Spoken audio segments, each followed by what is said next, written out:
Welcome to Burlap Teachers. Enjoy the video. You begin by opening the Snipping tool. Make sure the target window is visible and not minimized. Once done, set mode to the rectangular or window option so you can select the page area. Position the window and, if available, enable any auto-scroll or extended capture setting. You do this because Snipping Tool needs a continuous renderable area to stitch captures. Now start the first capture by clicking New and immediately prepare to scroll when the selection prompt appears.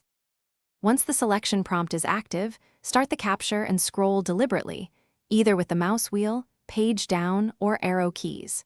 Make sure you overlap each successive capture by roughly 20% so the tool can align images correctly.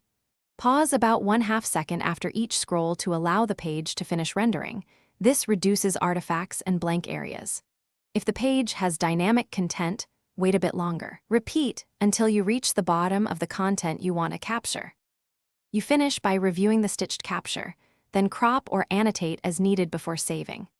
Click Save to store the file or copy to put it on the clipboard for immediate use. If you see visible seams, redo the process with larger overlaps and slower scrolling, because misalignment comes from inconsistent rendering. For blank or missing sections, disable hardware acceleration in the app or switch to reader mode in the browser. This ensures consistent page rendering during capture. Finally, Thanks for watching. Consider subscribing if this video helped you.